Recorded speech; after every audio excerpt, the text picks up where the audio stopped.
മദ്യപിച്ച് CPIM area കമ്മിറ്റിയുടെ band സെറ്റുമായിട്ട് പോകുന്ന ആളുകളെ കരോൾ സംഘമായിട്ടാണോ പറയേണ്ടത്?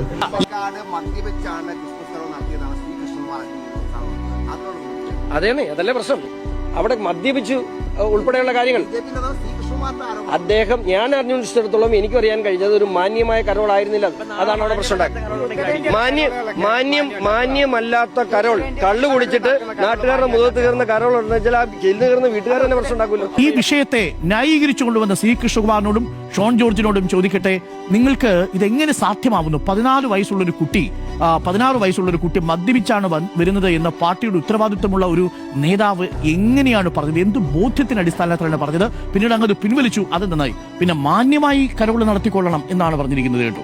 മാന്യമായിട്ട് കരോൾ നടത്തുക എന്നുള്ളത്, കരോൾ ആഘോഷത്തിന്റെയും ആത്മീയതയുടെയും ഒക്കെ ഒരു വേളയാണ്. ആര് കരോൾ അവതരിപ്പിക്കണം എന്നൊക്കെയുള്ളത് നമ്മളുടെ സ്വകാര്യതയ്ക്ക് വിട്ടു നൽകുക, അതൊക്കെ നമ്മളുടെ അവകാശങ്ങളാണ്. അതൊന്നും കൽപ്പിക്കാനായിട്ട് ഷോൺ ജോർജോ മറ്റു രാഷ്ട്രീയ നേതാക്കളോ ഒന്നും ആയിട്ടില്ല. ഇത് കേരളമാണ്, ദ റിയൽ കേരള സ്റ്റോറി. ഇവിടെ കരോളും ആഘോഷിക്കും, പെരുന്നാളും ആഘോഷിക്കും, മണ്ഡലകാലത്ത് വ്രതം നോറ്റ് പോവുകയും ചെയ്യും. ഇതൊന്നും ഇല്ലാതെ ഫിലിം ഫെസ്റ്റിവലിനും പോകും. അത് കേരളമാണ്.